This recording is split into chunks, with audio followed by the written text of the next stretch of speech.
بسم اللہ الرحمن الرحیم۔ پیارے بچوں السلام علیکم۔ جماعت 5ویں مضمون اردو۔ تو بچوں ہمارا موضوع ہے میری کیوری۔ تو بچوں کل ہم نے یہاں تک پڑھا تھا، تو آج ہم یہاں سے آگے پڑھیں گے۔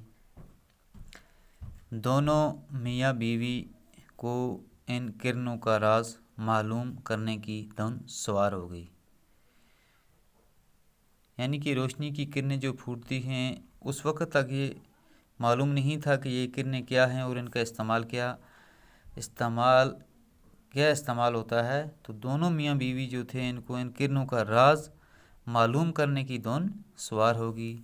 میری کو یقین تھا کہ ان میں ضرور کوئی ایسا جوہر چھپا ہوا ہے جسے ابھی تک دریافت نہیں کیا گیا ہے۔ اس نامعلوم اور جوہر کو تلاش کرنے کے لیے انہوں نے ایک پرانے اور بوسیدہ یعنی کہ ٹوٹا پھوٹا کھنڈر مکان میں اپنی تجربہ گاہ بنا لی۔ بچوں تجربہ گاہ کہتے ہیں وہ جگہ جہاں پر تجربے کیے جاتے ہیں، جہاں وہ دونوں برسوں یورینیم پر مختلف تجربے کرتے رہے۔ پیری کیوری تو کبھی کبھی بہت ہی مایوس ہو جاتے، مگر میری نے ہمت نہیں ہاری۔ یعنی کہ پیری کیوری جو تھے بچوں وہ کبھی کبھی مایوس ہو جاتے تھے، لیکن میری کیوری نے ہمت نہیں ہاری۔ وہ خود بھی جی جان سے محنت کرتی رہیں اور ساتھ ہی ساتھ اپنے شوہر کا حوصلہ بھی بڑھاتی رہیں۔ یعنی کہ وہ خود بھی جی جان سے محنت کرتی رہیں اور اپنے شوہر کا حوصلہ بھی جو ہے وہ بھی بڑھاتی رہیں۔ محنت کبھی رائیگاں نہیں جاتی۔ بچوں کہتے ہیں کہ محنت کبھی بھی ضائع نہیں جاتی۔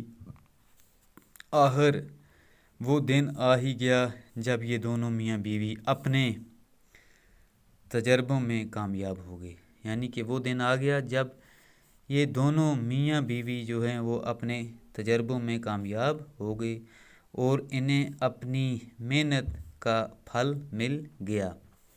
یعنی کہ ان کو اپنی محنت کا پھل مل گیا۔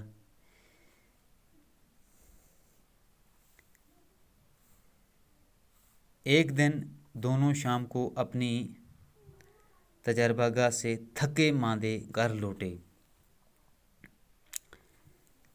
مگر دونوں بے چین تھے، آرام سے سو نہ پائے۔ یعنی کہ ایک دن وہ دونوں اپنی تجربہ گاہ سے تھکے مارے گھر لوٹے، مگر بے چین تھے اور آرام سے سو نہ پائے، اور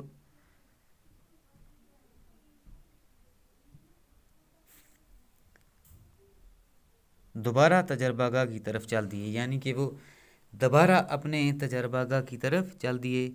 تجربہ گاہ کے قریب پہنچے، کھڑکی سے اندر جھانکا تو دونوں مبہوت رہ گئے۔ مبہوت ہو گیا بچوں، حیران رہ گئے، دنگ رہ گئے۔ اندر میزوں پر رکھے پیالوں سے دھیمی دھیمی نیلی شعاعیں پھوٹ رہی تھی۔ یعنی کہ اندر جو پیالے تھے ان پیالوں سے دھیمی دھیمی جو نیلی شعاعیں پھوٹ رہی تھی۔